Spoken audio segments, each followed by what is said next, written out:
Halo kawan-kawan, gimana kabarnya? Mamang doakan semoga kalian sehat-sehat, dilancarkan rezekinya, dan bahagia tentunya. Kembali lagi bersama Mamang Nudi di sini, yang berusaha menghibur walau tak menghibur. Di video kali ini, Mamang akan mereview sebuah film yang berjudul Dwayback yang dirilis pada tahun 2010. Cerita film ini berdasarkan kisah nyata seorang tahanan asal Polandia yang kabur dari kamp kerja paksa Gulag Uni Soviet. Ia menempuh jarak sejauh 6.437 km menuju kebebasan. Seperti apa keseluruhan kisah film ini? Maka dari itu, sebelum menyimak, alangkah baiknya kita pasang headset dulu, ditemani segelas kopi, jangan lupa sebatang rokok juga, dan selamat menonton.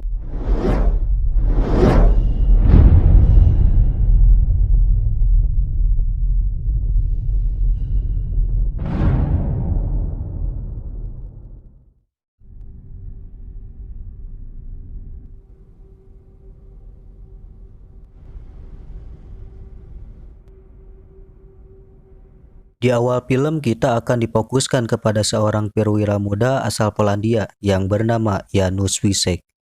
Ia tengah diinterogasi oleh NKVD Soviet. Janusz menyangkal tuduhan NKVD sebagai mata-mata tentara Polandia.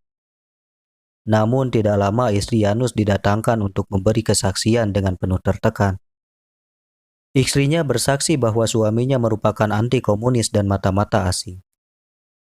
Alhasil Janusz pun divonis 20 tahun penjara masa tahanan.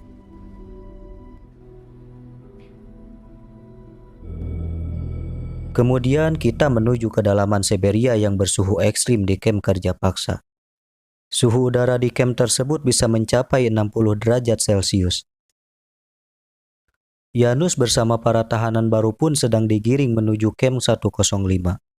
Sebelum penempatan, Kepala kamp menjelaskan bahwa para tahanan berada di tengah Siberia yang dikelilingi alam liar. Jadinya akan mustahil bagi para tahanan untuk melarikan diri. Di samping itu, pihak Uni Soviet juga memberikan imbalan kepada warga sekitar jika mereka berhasil menangkap tahanan yang kabur hidup ataupun mati. Setelah briefing selesai, rambut para tahanan pun dicukur habis. Kemudian pada malam harinya jatah makan dibagikan.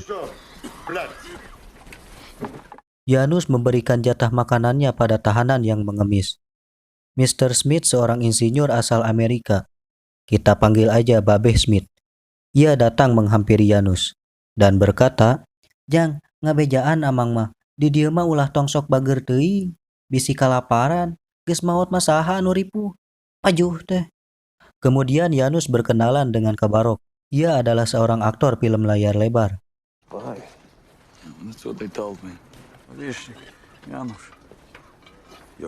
Di dalam kamp terdapat segerombolan Urki.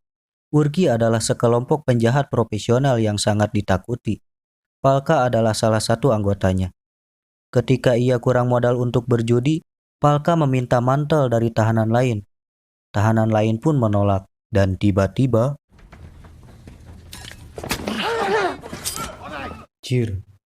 galak si mamang eta. Esok harinya para tahanan dipekerjakan sebagai penebang pohon dan penambang batu bara. Janusz ditugaskan membelah kayu. Saking laparnya, Janusz memakan kulit kayu untuk mengganjal perutnya. Malam harinya para tahanan melakukan aktivitas untuk menghibur diri mereka.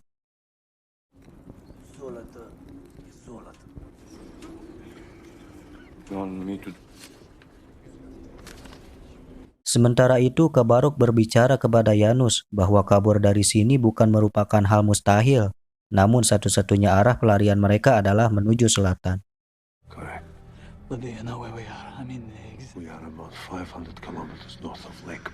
Lantas Kabarok mulai menggambar peta pelarian, melewati Danau Baikal yang berjarak 500 km. Janusz berencana mengajak teman-temannya untuk bergabung. Para tahanan yang berencana kabur pun mengumpulkan makanan sebanyak-banyaknya. Namun siang harinya badai salju menerjang area kerja. Suhu udara menjadi sangat ekstrim mencapai minus 40 derajat Celcius.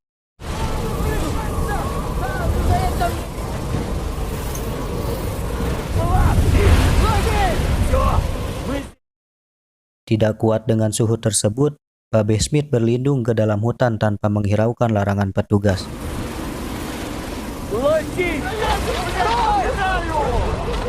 Namun akhirnya para penjaga menyuruh para tahanan untuk berlindung di dalam hutan. Hal itu bertujuan untuk mencegah bertambahnya korban tewas yang kedinginan. Di dalam hutan, Janus dan para tahanan menumpuk ranting untuk berlindung dari badai.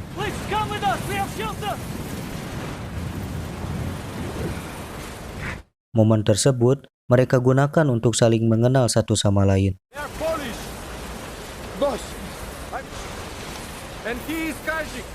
Namun pada malam harinya penjaga mengabsen Janus dan kawan-kawannya untuk dipindahkan ke tambang batu bara. Ternyata pekerjaan di dalam tambang jauh lebih mengerikan dan berbahaya. Janus mengalami kelelahan parah hingga berhalusinasi. Ia melihat pintu rumahnya di tambang tersebut. Seorang penjaga memukul Janus hingga kembali sadar.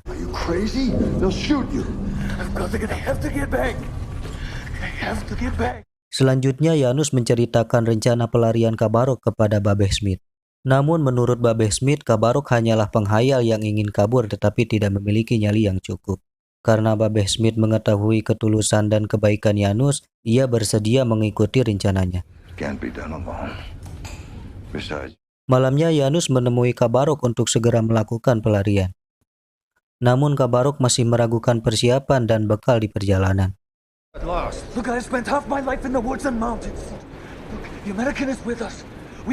Sedangkan Janus mengaku bahwa ia memiliki ilmu survival di alam bebas. Namun tak disangkanya Palka mendengar perencanaan kaburnya mereka. Babe Smith menyogok seorang teknisi dengan jam tangan guna mendapatkan info waktu yang tepat untuk kabur.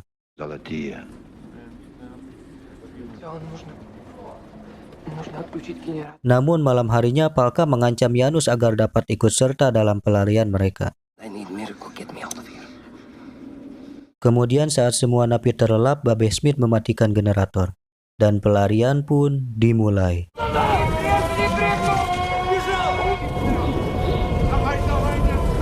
10 menit kemudian penjaga menyadari ada pelarian dan mulai melakukan pengejaran. Sedangkan saat itu badai salju mulai menerjang.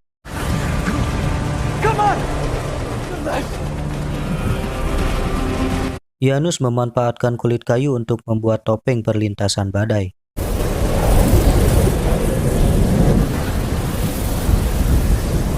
Di hari berikutnya mereka berhasil menempuh jarak 30 km untuk menghindari petugas. Perbekalan mulai dikumpulkan untuk dibagikan rata. Sedangkan Palka mendapatkan alat dan perbekalan dari Kabarok. Di jalan Babe Smith sempat menyesalkan keikutsertaan Palka karena menurutnya Palka adalah ancaman. 7 orang tersebut melewati bukit hingga sampai di sebuah padang rumput. Janus menggunakan sinar matahari dan tongkat kayu sebagai kompas. Tujuan mereka adalah Danau Baikal yang berjarak 500 km di arah selatan. South to Lake Baikal. Namun di tengah perjalanan bekal yang mereka kumpulkan hanya cukup untuk 1 minggu saja. Waktu yang mereka butuhkan sekitar 4 minggu untuk mencapainya. Malam harinya mereka membuat api untuk menghangatkan diri. Namun Kazik tak kunjung kembali dari mencari kayu. Kazik! He's still out. Ternyata Kazik tersesat. Lebih parah lagi yang ia lihat hanya bayangan hitam karena mengidap rabun senja. Tiba-tiba profesor ada di tempat tersebut menemani Kazik. Padahal sang profesor tidak ikut kabur. I've been walking with you for Lantas Kazik kelelahan, ia meminta untuk beristirahat sebentar. to go. Setibanya esok pagi ketika hari mulai terang, Pos melihat Kazik dari kejauhan. Saat didekati ternyata Kazik telah tewas membeku. Kemudian mereka menguburkan Kazik di tempat tersebut. 3 men died here today. Still, one less mouth to feed. Seminggu kemudian musim dingin berakhir. Namun bekal makanan telah habis. Saking laparnya, Palka memakan hewan apapun yang ia temukan. Selanjutnya Janus dan kawan-kawan beristirahat di sebuah gua yang besar. Selanjutnya Thomas menggambarkan kisah mereka di dinding, sementara Zoran hanya tertidur dan mengharapkan rekan-rekannya membawa makanan. Pada malam harinya Palka terbangun dan menemui Janus. Saking laparnya, Palka meminta Janus memilih orang pertama yang untuk dimakan. Who will be first? Namun Janus tidak menyetujui ide gila yang dipikirkan oleh Palka. Saat menjelang fajar, Babe Smith membangunkan semua rekan-rekannya. Kemudian mereka segera mengusir para serigala tersebut dan mengambil hewan buruannya.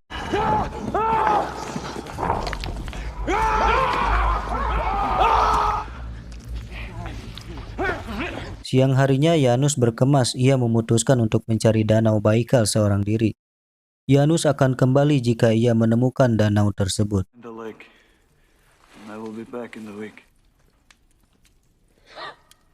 Kemudian Janus meminta Babe Smith untuk mengawasi Palka. Janus melintasi bukit hingga berlindung di balik batu dari terpaan hujan. Namun itu tak menyurutkan langkahnya.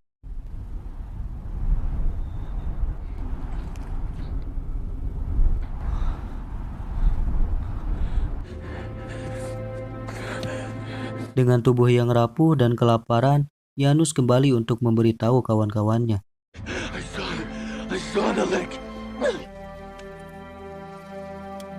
Setelah semalaman beristirahat, esok harinya Janus membawa rekan-rekannya menuju danau Baikal.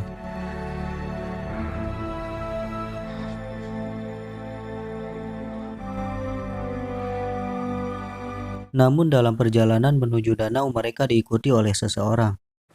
What is it? Someone's been following us.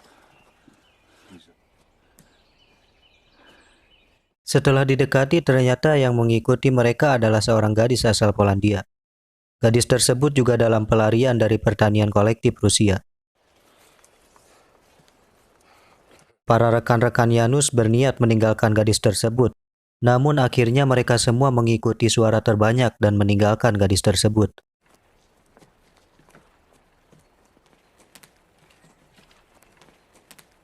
Tiba-tiba di tepi danau mereka melihat seekor rusa yang sedang terjebak di danau lumpur.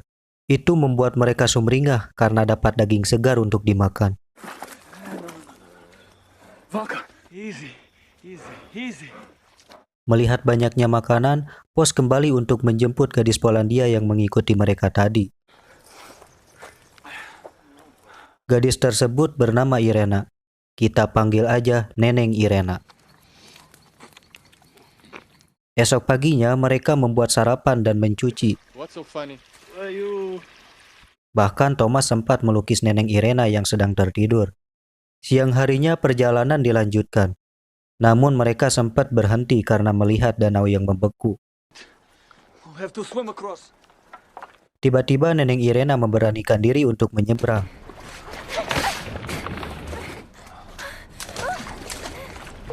Kemudian rekan-rekannya juga memberanikan diri meskipun Thomas sempat tercebur.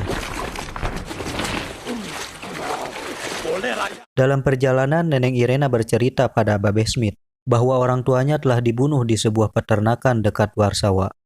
Kemudian Neneng Irena ditangkap dan dikirim ke pertanian kolektif. Namun Babe Smith dapat membaca bahwa cerita yang disampaikan Neneng Irena adalah kebohongan. We've had enough of life. Tidak lama kemudian mereka tiba di dekat kota. Namun sebagai buronan Gulag, mereka harus menghindari para penduduk. Akhirnya mereka masuk ke dalam hutan. Setibanya di dalam hutan, Palka hilang dari rombongan. Para rekannya menunggu sampai malam. It's an opportunity to get rid of him. Lalu tiba-tiba Palka muncul dan membawa bahan makanan yang banyak. It's my birth. Makanan tersebut ia curi dari rumah penduduk.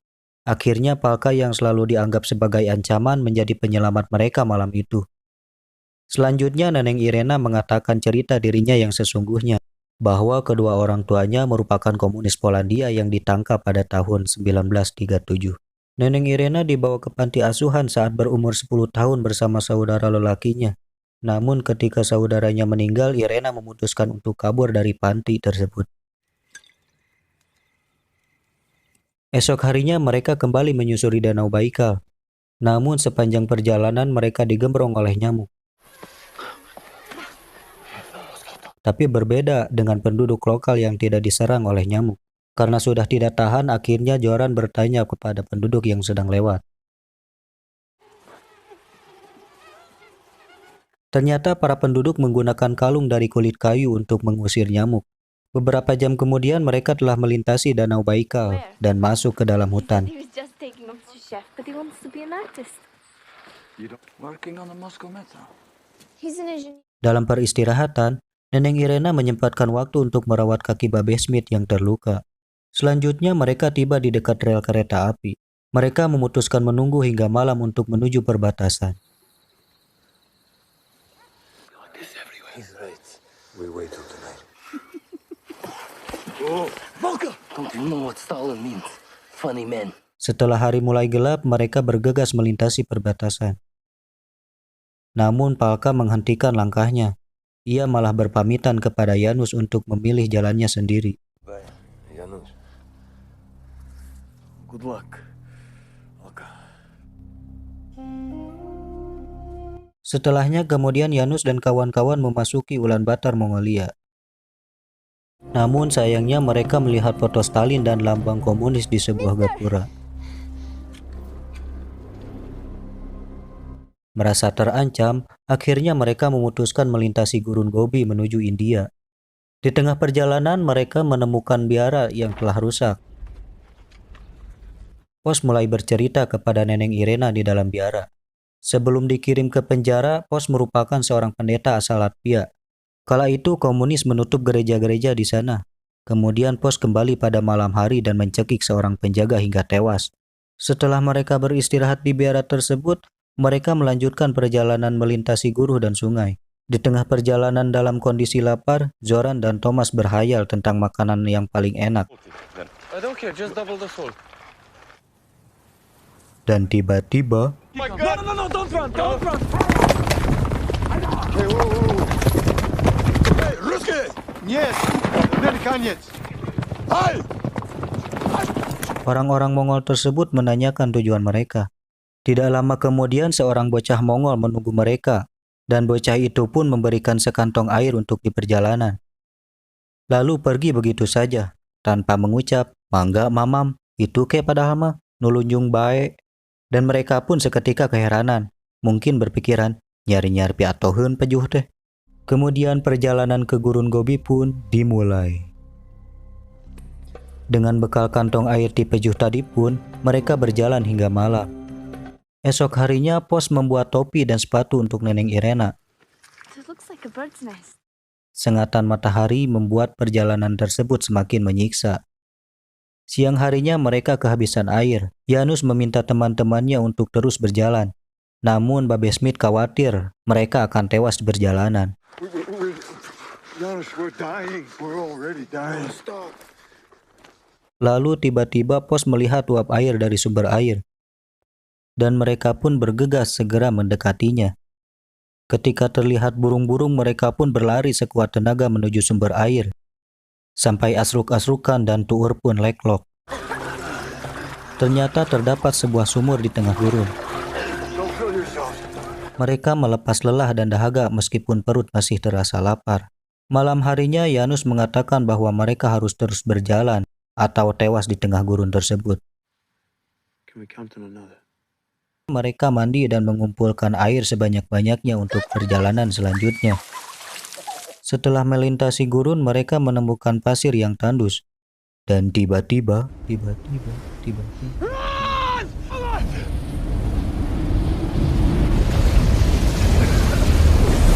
Akibat badai pasir barusan, semua air yang mereka bawa tumpah semua. Siang harinya Neneng Irena jatuh. Kedua kakinya pun baruh karena terlalu lama berjalan. Neneng Irena tidak enak hati karena merasa hanya menjadi beban untuk yang lain. Akhirnya Thomas memutuskan untuk menggendong Neneng Irena. Namun baru beberapa jam perjalanan, Neneng Irena meminta Thomas untuk membaringkan tubuhnya. Setelah dibaringkan, Neneng Irena pun menatap semua rekan-rekan seperjalanannya. Namun tidak lama kemudian, matanya perlahan-lahan tertutup. Setelah Neneng Irena meninggal, jasadnya pun dikuburkan. Dengan berat hati mereka meninggalkan Irena seorang diri di tengah padang pasir. Esok harinya perjalanan kembali dilanjutkan, namun kali ini Thomas yang terjatuh, kedua kakinya pun sama bareh dan terluka. Kawan-kawannya membantu Thomas untuk berjalan, namun ia tetap tertinggal. Malam harinya Thomas mengeluarkan seluruh sketsa yang ia buat. Second night in the gulag. Lalu tidak lama kemudian, Thomas pun menghembuskan napas terakhirnya. Lagi-lagi mereka kehilangan satu orang dalam perjalanan. Esok harinya giliran Babe Smith yang kehabisan tenaga. I'm done. Go on without me. Babe Smith meminta untuk ditinggalkan. Namun Janus dan Pos membantunya untuk terus berjalan. Esok harinya seekor ular melintasi Zoran. Ia mengikuti arah ular tersebut hingga ke atas bukit. Dari atas bukit Zoran berteriak bahwa ia menemukan air.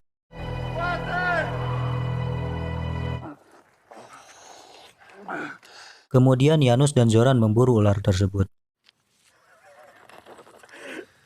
Dan akhirnya seekor ular menjadi hidangan pertama setelah beberapa hari tidak makan. Kondisi Babe Smith perlahan-lahan mulai membaik. Too stringy and bitter. I rather eat snake. Malam harinya Janus menemani Babe Smith. Babe Smith merasa putus asa atas perjalanan mereka menuju India. Lantas Janus bertanya tentang latar belakang Babe Smith. Babe Smith membawa David anaknya menuju Rusia. Kemudian ia ditangkap karena dituduh sebagai mata-mata asing. Namun sayang, anaknya terbunuh setelah penangkapan. Berbeda dengan istri Janus yang dibebaskan setelah memberi kesaksian. Esok harinya tanpa diduga Babe Smith bangkit dan melanjutkan perjalanan seorang diri. Pick up things, quick. Melihat keteguhan Babe Smith, Janus dan kawan-kawannya pun segera menyusulnya.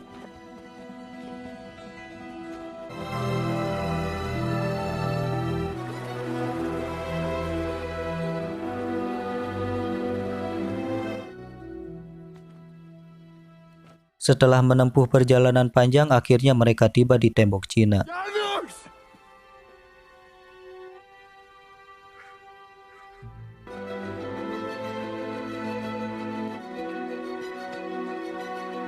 Setelah melewati tembok Cina, mereka mulai mendaki pegunungan Himalaya. You hear that? What is it?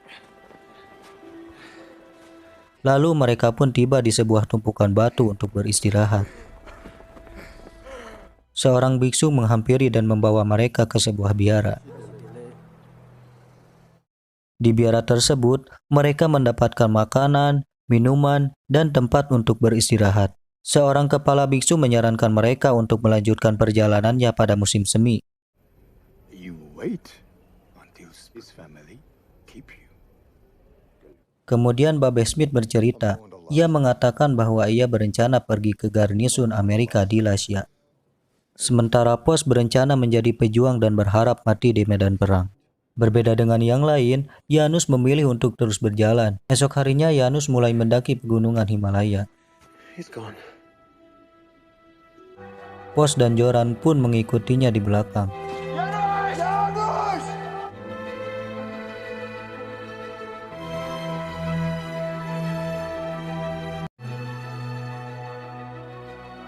Setelah melintasi gunung Himalaya, Janus dan kawan-kawannya pun tiba di perkebunan teh India.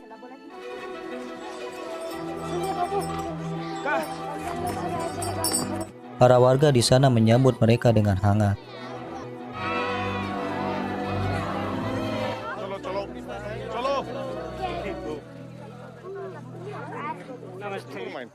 Come with me.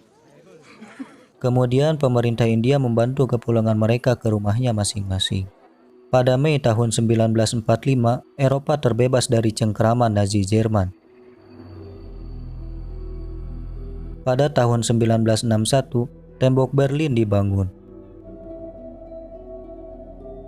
Kemudian pada tahun 1980, gerakan solidaritas Polandia menentang komunisme, hingga membebaskan Polandia dari paham komunis.